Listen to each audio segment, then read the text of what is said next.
All right, subfolder number 5 is the activities subfolder. You're going to choose activities based on your own personal preference and what you'd like to hone in on that unit. You might want to check out the test if you're planning on giving the end of unit test, because some of the activities and some of the readings from the activities might be included in the test, and it would be good to expose the students to those. But really, it's based on your own personal preference and where your students are at as far as timing and what their ability levels are. I usually choose 3 to 6 activities per unit. So let me show you what that might look like. So in our dashboard through our website, I will show you what the Revolution unit might look like. You've probably noticed if you're a US history teacher that the numbering is slightly off, but the flow is really the same. That's because typically there's no geography section for American history. We do that up front at the beginning of the year for the whole map, and then a little bit in westward expansion.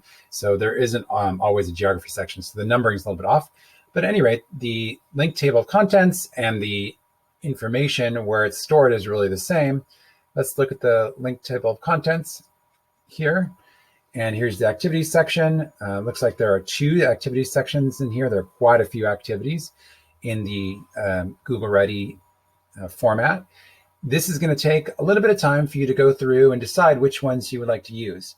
Sometimes you might be in a mood to have something a little bit more fun, a little more interactive. Other times it might be more reading based. Depends really where you're at and what you did last unit and how you'd like to run this particular unit. I would click around in the link table of contents and or go to the activities in the section and poke around and see what you might like to do. I won't open these because they're different for every unit, but most of these are a daily activity for about a 45-minute class. So it really depends on what it is you might like to do.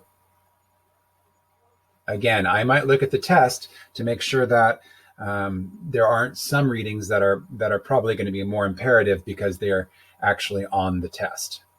Again, this is up to you. A little bit more freedom in this section. I want to make sure that we all understand, though, that in the notes and readings section, if you did the historical snapshot or the direct instructional piece or the stations, the students have already been given the most important information. So the activities are really, up to your choice.